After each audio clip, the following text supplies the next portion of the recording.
Well, good evening, everyone, and welcome to When the Shift Hits the Fan. We are the Shifters. My name is Mark Jeffrey, and I'm here with my gorgeous co-host, Linda Lehman from down deep in Florida. We've been talking about this entire month about centering yourself and believing in yourself and going for broke when you really don't feel like it. And I know, Linda, I do this too. When we talked about this a few times, about the things that, maybe we're not too enthusiastic about doing something. So we make a lot of excuses for why we're not going to do something. And I actually just talked with somebody today that I care a lot about. And, it's just like things are overwhelming her. And I feel bad because I've learned over time to just be able to, well, sometimes I rant, as we all know. Sometimes I go for a long walk and I get my headspace right. I take some time for me. Sometimes, I will be indulgent. I'm probably not, not where I should. I mean, I'll go for a good dinner, some good wine, make myself feel good, and I don't worry about it.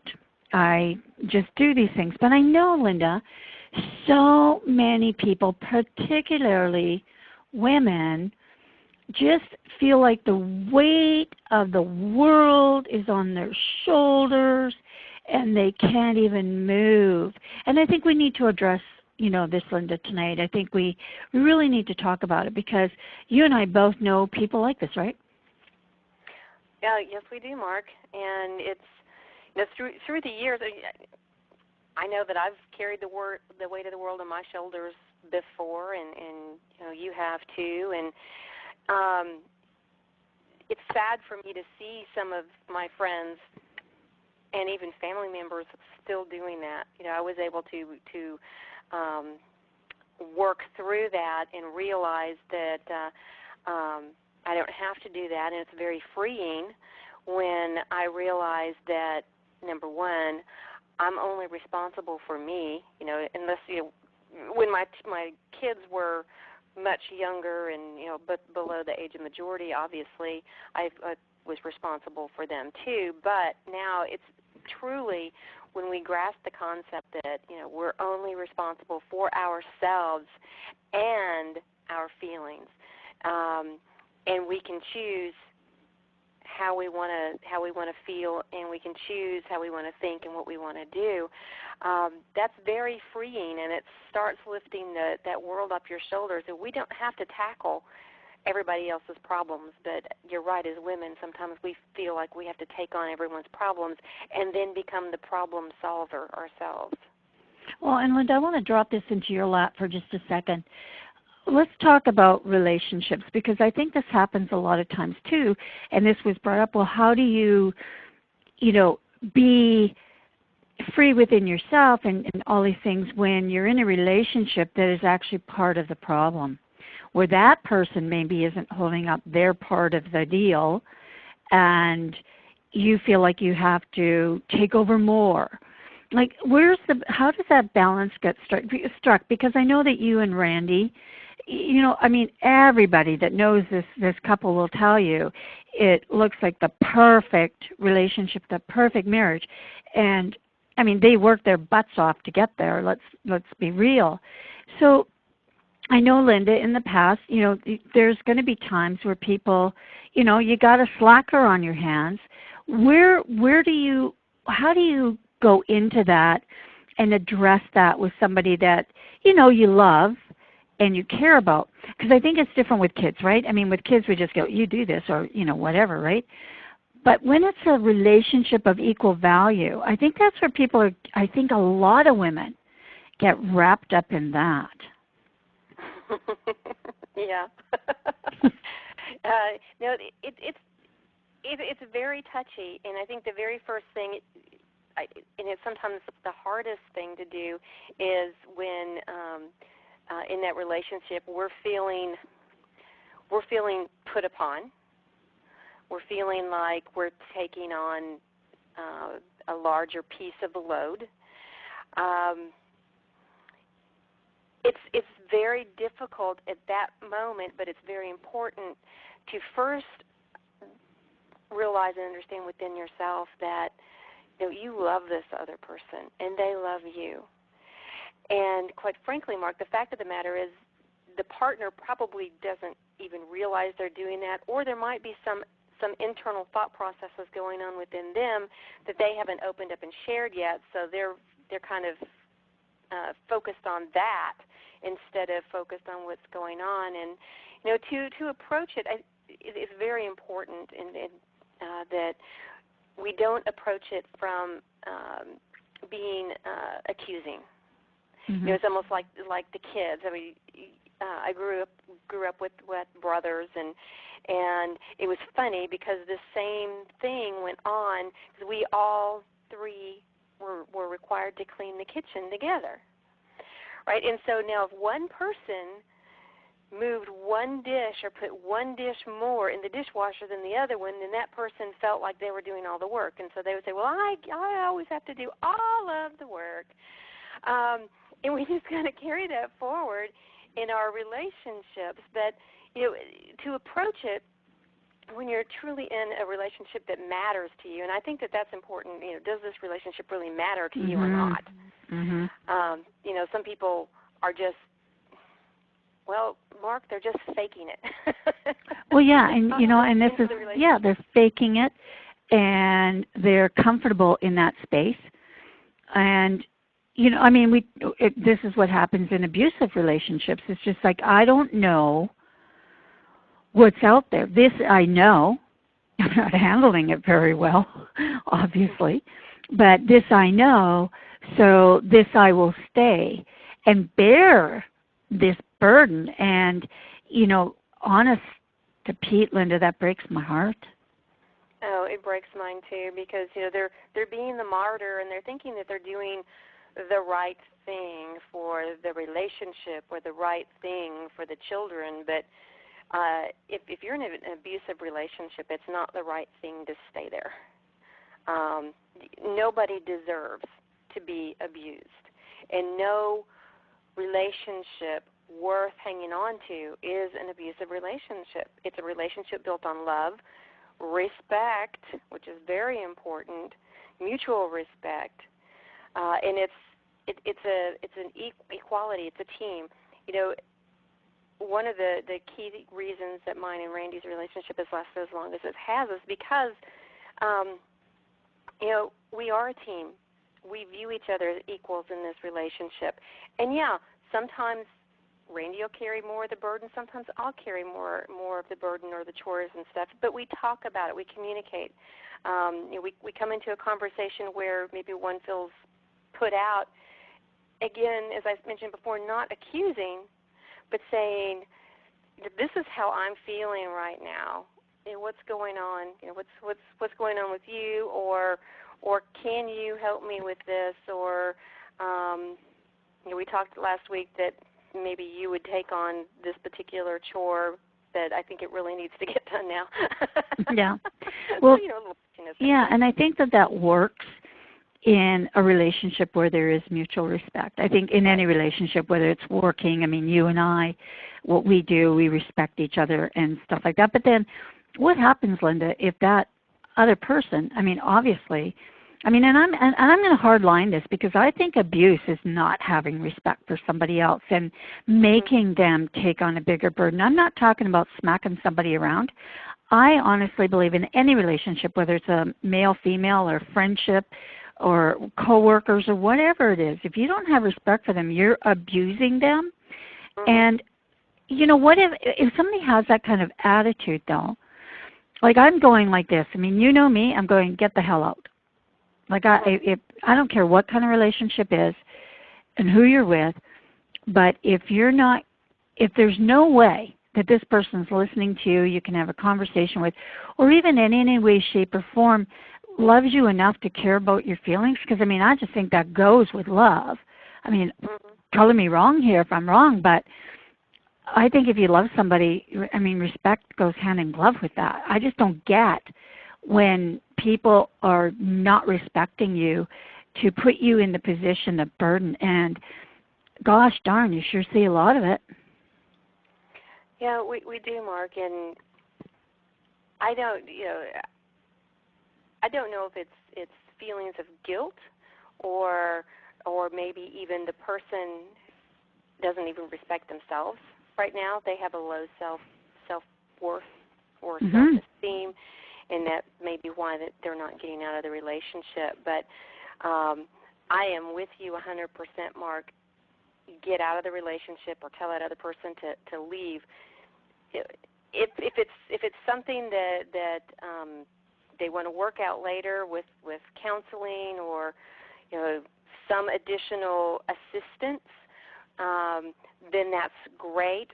But at the moment, if you're not being respected or you're not respecting, it's time to say, okay, this isn't working right now. I'm not an advocate for giving up on good marriages, but if it's a disrespectful marriage, no matter how long it's been going on or no matter how many other lives are involved, children, et cetera, are involved, it's not healthy for anyone. And not only is it well, I think it's ruining lives, and it's also causing disease within the body of the people themselves, causing more issues than just the even verbal abuse, disrespect, or even some physical abuse.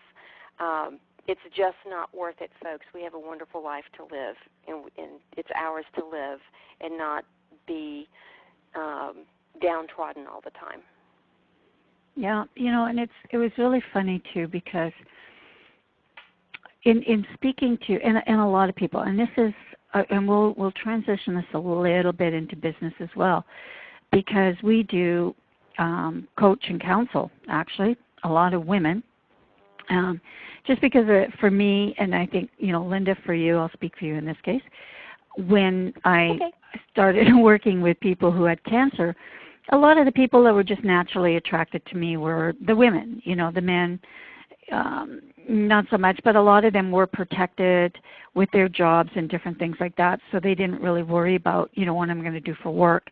I had a lot of single moms and, people that didn't have a support system with them and weren't going to make enough money to take time off. They just didn't have benefits for that long, or, whatever it was.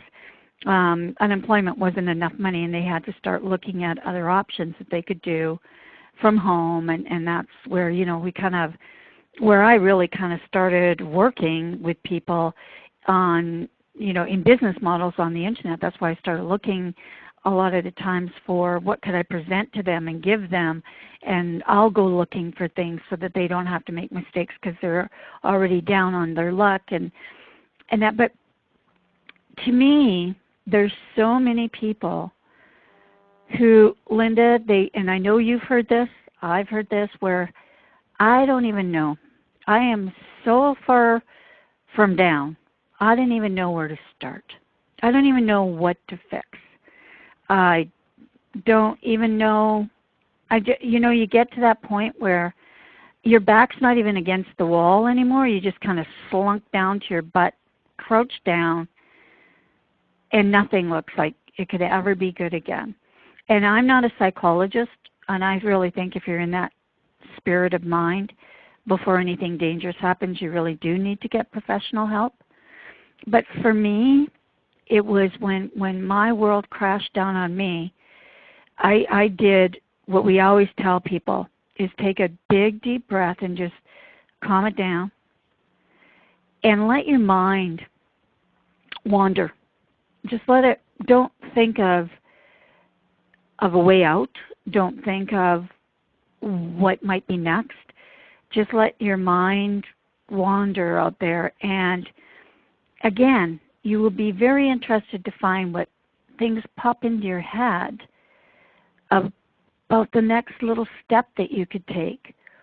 Or you sit there for 15 minutes and you find that you were breathing deeper and your blood pressure's gone down and your head is cleared and you're able to kind of say, I made it 5 minutes. I made it 10 minutes. I made it 15 minutes.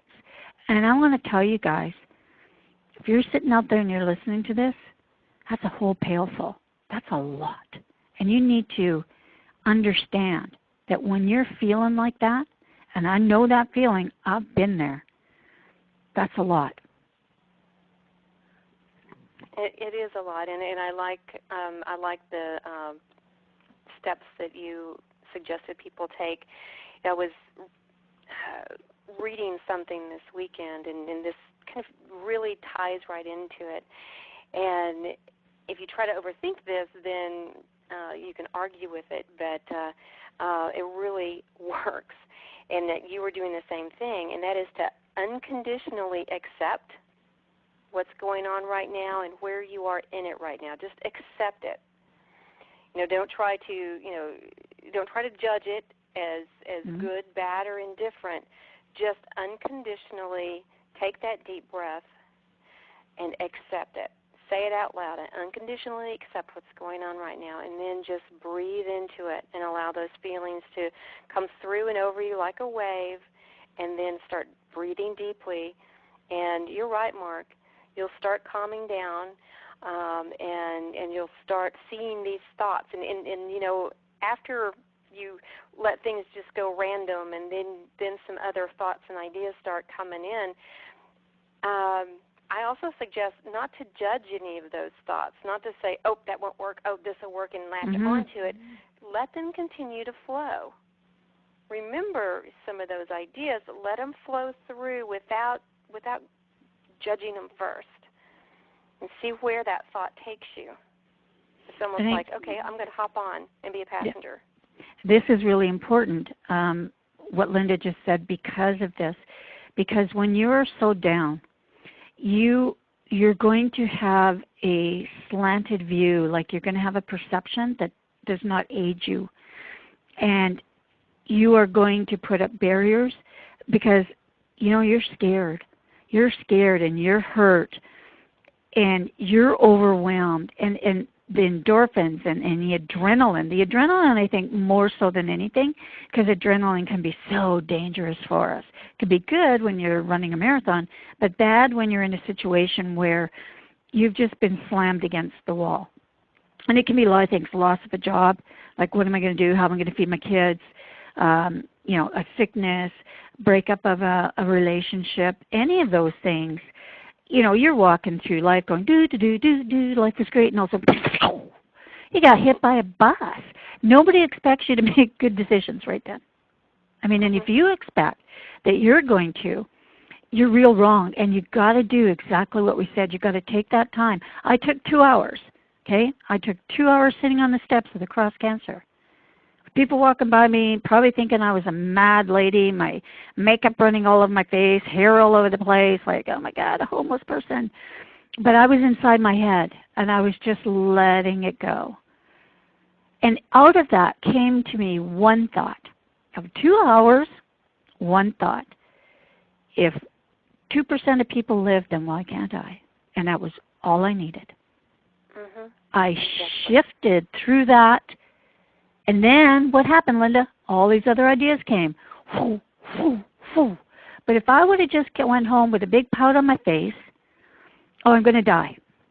Yep, might as well just walk over to the funeral home now and make my arrangements, because that's what they told me to do. I probably would have been not talking to you about right now. And what a loss for all of us. Especially me. Yeah. Especially, look at all the living you've been doing. Oh, I know. Look at all the stuff I would have missed out on, gosh darn. But, but it is really important. Like I said, I know the feelings. And I know that I'm not a special person. Well, I kind of am, but not in that way. I'm just not a miraculous that I have these tools and nobody has these tools. Everybody has these tools. Everybody. Yes, ma'am. One of those great, bless you. Yeah. One of those great tools that we have that we don't use a lot is our imagination. Because what could be? Yeah. The wonder of it all. I love that too. The wonder of it all, exactly. But not to be used against ourselves. Because we can use it two ways. Yeah, that's, but if we use it to build, to think about, once we let those random thoughts go and we start with these idea trains, we want to make certain that we're focusing on what it is we truly want. What is that outcome we want to see? No matter what's going on in our circumstances, we can use our imagination to build in our mind a picture of exactly what we want the circumstance to be, what we want the outcome to be. And I think intuitively you were doing that. Once you allowed those thoughts to just start flowing through, and then one idea and another idea, and then, if 2% of the people can make it through this, then why can't I be part of that 2%? You started using your imagination for yourself and started building the future life that you wanted for you. Oh, absolutely, I did. And, I didn't know at that particular time naturopath or an Eastern medical doctor or, I didn't know these people, okay? I didn't know anybody. I had to go out and seek them. I spent hours and hours and hours, on the Internet and talking to people from all over the world, as a matter of fact. Whenever I found a little tidbit of information, I would, just like it was like one of those little missiles, like heat-seeking missile. I was in there finding the information, gleaning from it what I could, throwing whatever, the chaff that was ridiculous, because there is a lot of that out there, so you need to be very careful. But I do that with everything. I mean, it's even how I analyze business opportunities. I don't judge them. I don't judge them on, for instance, I have heard people judge people. I didn't like his voice. What? You didn't get involved with that billion-dollar business because you didn't like his voice. Okay. Or I don't like the green in the video, or I didn't like the video, or or people. I mean, anything, or cars, or whatever it is. Oh, it's a red car. I don't like it. It comes in other colors, my friends. But we do that, don't we, Linda? We are so judgmental. Mhm. We really are, and if we would set that judgment aside, the world is a beautiful place. It is full of wonderful people wanting to help you accomplish what it is you want to accomplish. Mhm. I get tickled sometimes, and I just in my mind to myself, I bless some people who just judge everything, and it's interesting the perspective. Somebody will be, as you said, I don't like his voice, or I don't like the color of the car, or I don't like this, I don't like that, and they have a very negative experience. Well, I could be sitting right next to them, and I'm having this very positive experience because that's what I'm looking for, and I'm not judging. Okay, if he could just clear his throat, all would be fine. I'm not judging. I'm listening to and feeling the message this person's trying to convey.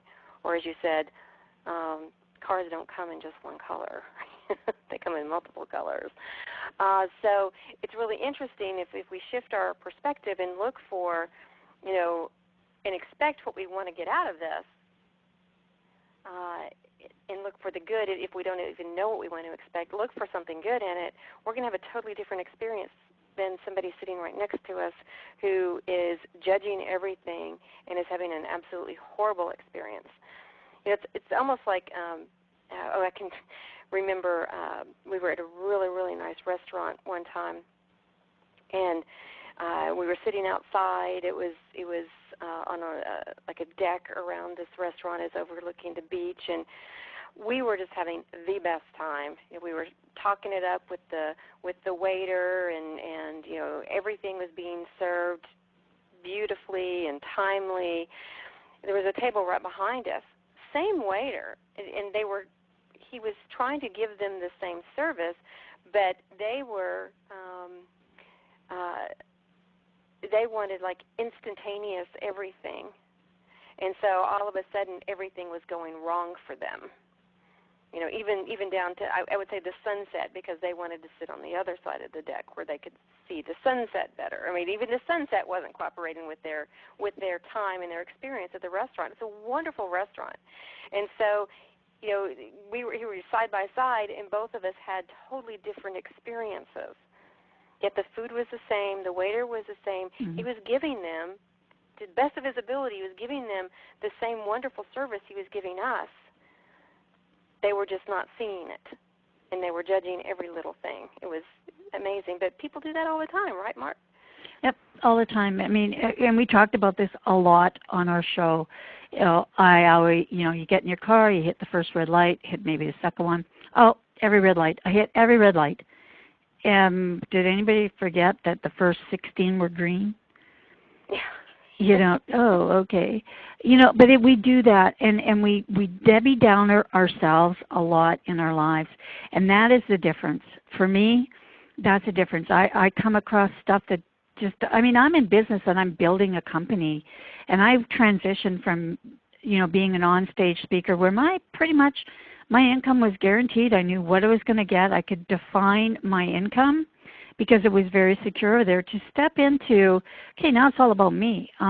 You know, I'm just out here doing my own thing. Well, that in itself, you know, wasn't that comfortable for me. I mean, it wouldn't be for anybody. You're living high on the hog to go, you know, really, what if this doesn't work out the way I think it will?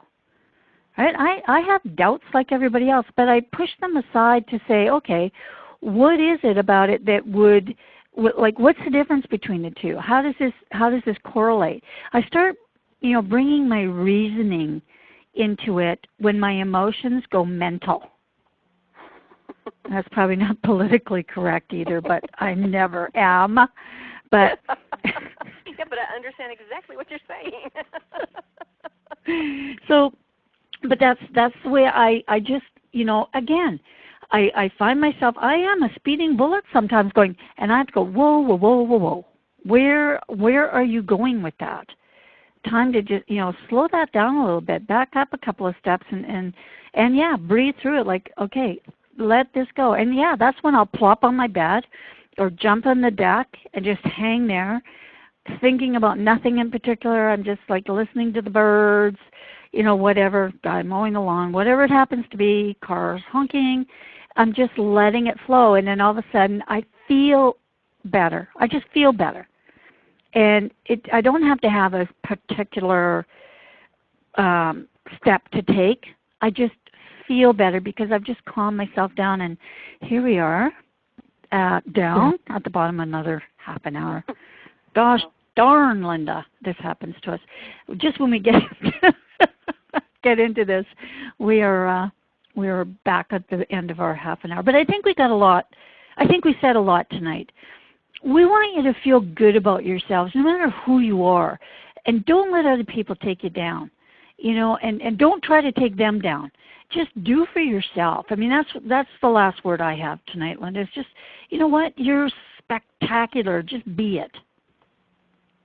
Exactly. I love that, Mark. And you know, something else that was brought to my mind tonight was something that Napoleon Hill said. He said, "Whatever the mind can conceive and believe, it can achieve." Mm-hmm. So, you know, I always have this question, and this is a question for our listeners tonight: is, you know, what are you believing about yourself? Because if you conceived the belief that everyone else can do it or be it or have things that you really want, but you can't, then you're never going to have them. You're never going to have that good relationship or that great business or that great job or the money that you want. But if you conceive a belief that you are truly magnificent with infinite potential, then you can and you will conquer any fears that you have about things, and you can start living the life that you want and that you truly deserve. So get out there and believe in yourself. Yep, that's it, you guys. That's it. Believe in yourself. Don't let anybody step on you. They don't have the right to do that. Nope. But they will do it if you allow them to do it. So just don't be doing that. So again, I want to thank everybody for hanging out with us tonight. We have some spectacular listeners and people that we get involved with, and we just want to, I just want to say we definitely do appreciate you coming here every Monday night and checking out the replays. So from Mark here in Canada, thank you so very much, and good night. And from Linda down here in very toasty, warm Florida, thank you and good night. You just had to say toasty, didn't you? Whatever. I did. Good night, everybody.